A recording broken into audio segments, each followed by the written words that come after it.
Ducks का एक परिवार नदी में तैर रहा था और दूसरा बाहर टहल रहा था। पर एक डक अपने अंडों के पास बैठी थी।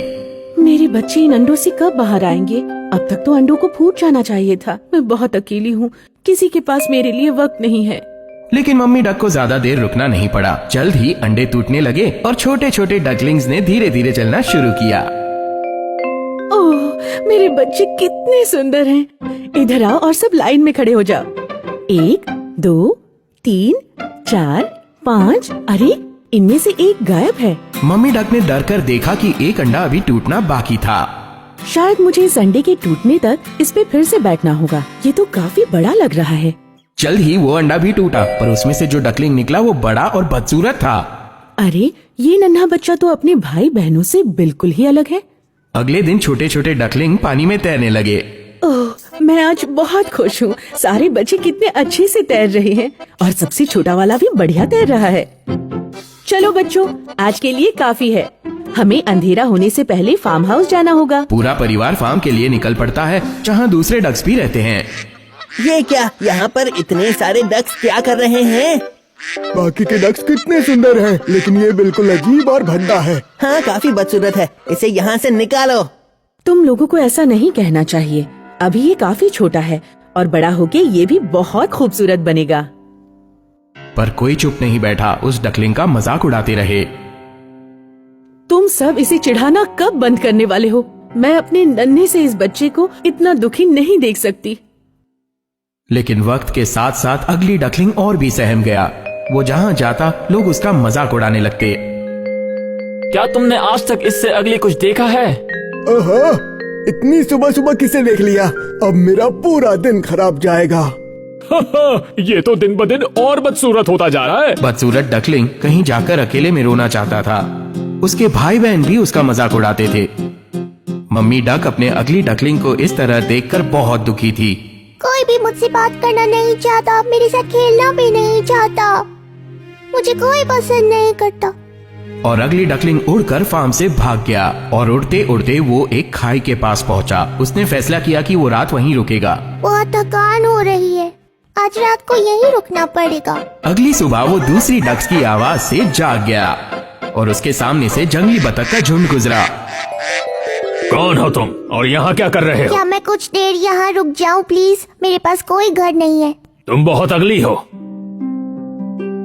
ठीक है, रुक जाओ, पर तुम हमारे साथ नहीं आ सकते। अगली डकलिंग उसी जगह पर कई दिन रुका। वो अकेला जरूर था, पर कम से कम किसी ने उसको तंग नहीं किया। एक दिन डकलिंग ने जोरदार धमाका सुना। वो डरकर वहीं पर छुप गया। जब उसने ऊपर देखा तो उसके आसपास कोई नहीं था। सारे डक्स जा चुके थे। अगली डकलिंग भी वहाँ से जितना हो सके उतना जल्दी उड़ गया। उसने खूब तेजी से उड़ने की कोशिश की। अचानक वहाँ पर तूफान आया और बिजली कड़की। अगली डकलिंग डर गया। ओह, मुझे बहुत ठंड लग रही है। वो घर बढ़िया लग रहा है, शायद वहाँ थोड़ी देर रुक पाऊँ। उस घर में एक बूढ़ी औरत अपनी बिल्ली और मुर्गी के साथ रहती थी, जिन्हें अगली डकलिंग मिला। क्या हो रहा है? इतना चिल्ला क्यों रहे हो? अरे देखो तो, ये कौन है? ये तो एक डक है, लेकिन बहुत अगली है। ये यहाँ कैसे आया? मैं इसे अपने पास रखकर इसके अंडे देने तक इंतजार करूंगी, फिर मेरी हैन और डक के अंडों को बेच दूंगी। ओह, बस इस डक के अंडे तंदुरुस्त और अच्छे हो। और अगली डकलिंग बूढ़ी औरत के साथ रहने लगा। पर यहाँ पर भी बिल्ली और मुर्गी उसका मजाक उड़ाने लगे। अरे सुनो, शीशे में खुद को देखकर कभी डर नहीं लगता क्या? मुझे देखो, मेरा बदन कितना मुलायम है, मेरे नाखून भी कितने बड़े और सुंदर है। मालकिन कहती है मेरी चाल भी लाजवाब है। तुम एक लूजर हो, तुम अंडे भी नहीं दे सकते। मेरे अंडों को देखो, ये कितने बड़े और सुंदर हैं। अगली डकलिंग और अकेला पड़ गया। वो खिड़की से बाहर एक तालाब को देखता रहता। काश मुझे उस तालाब में तैरने का मौका मिलता। घर के पास नदी में तैरने में बहुत मजा आता था। पागल हो क्या? मालकिन तुम्हें कहीं नहीं जाने देगी। तुम्हारे पास एक घर है, बोलो और क्या चाहिए? प्लीज तुम मालकिन, कैट और मुझे बिल्कुल भी गुस्सा मत दिलाओ। वैसे भी तैर के क्या करोगे? अगली डकलिंग बहुत दुखी हुआ और क्या करना था वो सोचने लगा। मुझे पता है ये जगह सुरक्षित है, लेकिन मैं कोई कैदी नहीं हूँ। मुझे यहाँ पे कोई तैरने नहीं देता है। मुझे तैरना है, मुझे शांति से तैरना है और उड़ना भी है। मुझे किसी तरह यहाँ से निकलना ही होगा। फिर एक रात डकलिंग वहाँ से भी निकल गया अपने अगले घर की तलाश में। जल्द ही उसे एक सुंदर तालाब मिल गया जहाँ वो तैर सकता था। आहा! पानी कितना ठंडा है। इतने दिनों बाद तैर के अच्छा लग रहा है। काश यहाँ के जानवर और पंछी अच्छे हो, वरना मुझे ये जगह छोड़कर भी जाना होगा। लेकिन एक बार फिर अगली डकलिंग से कोई दोस्ती नहीं करना चाहता था। हर कोई मुझसे दूर क्यों भागता है? मैं अगली हूँ, इसका मतलब ये तो नहीं कि मैं खराब हूँ। कोई भी मेरे साथ खेलना और बात करना नहीं चाहता है। अगली डकलिंग की जिंदगी यूं ही बुरी तरह कटती रही। फिर मौसम बदला, पतझड़ आया, पत्तों का रंग लाल से नारंगी और फिर सुनहरा हो गया। फिर आई सर्दी, सारे जंगल बर्फ की सफेद चादर में ढक गए। काले बादलों ने डकलिंग को और ज्यादा दुखी कर दिया। फिर डकलिंग तालाब के किनारे गया और जो उसने देखा वो लाजवाब था। कितनी सुंदर बर्ड्स हैं ये, मैंने इन्हें पहले कभी नहीं देखा। इनके पंख कितने बड़े हैं। ऐसा लग रहा है ये उड़ नहीं रही बल्कि हवा में तैर रही है। ठंड और बढ़ती गई। ठंडे पानी के बावजूद डकलिंग ने तैरना नहीं छोड़ा और वो झाड़ियों में जाके बैठ गया। जल्द ही बसंत आई, फूल खिलने लगे और सूरज आसमान में चमकने लगा। डकलिंग ये सब देख के बहुत खुश हुआ। मौसम तो बहुत ही सुहाना हो गया है। मेरे पंख भी अब स्ट्रांग हो गए हैं और अब उड़ने में मुझे तकलीफ नहीं होगी।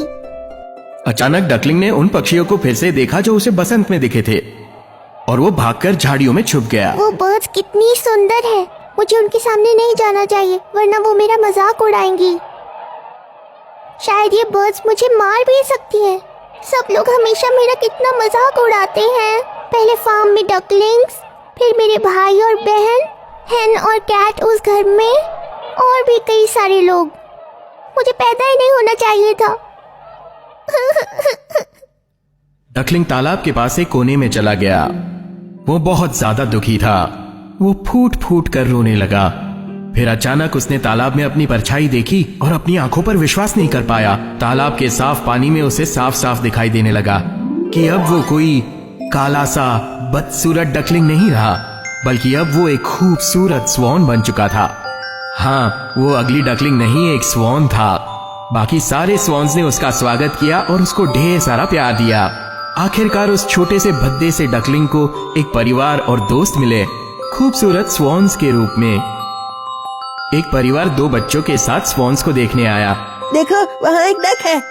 मम्मी पापा यहाँ आओ, देखो उस डक को, कितना खूबसूरत है। ओह, ये नया वाला सबसे बढ़िया है और ये कितना सुंदर है। इतनी तारीफ सुनकर स्वॉन बहुत खुश हुआ। उसे काफी शर्म भी आ रही थी। अपनी पूरी जिंदगी उसने सिर्फ ताने सुने थे, पर अब उसे बहुत सारा प्यार मिल रहा था। आखिरकार सबने उसको कहा खूबसूरत। मैंने तो ऐसा सपने में भी नहीं सोचा था कि कोई कभी मुझे सुंदर बोलेगा। अगर मुझे पहले भी इतना प्यार मिला होता जब मैं छोटा था तो इतना भयानक बचपन नहीं होता। मुझे समझ नहीं आता कि लोग आखिर एक दूसरे के रंग के हिसाब से दोस्ती क्यों करते हैं। ये तो बहुत ही बुरी बात है।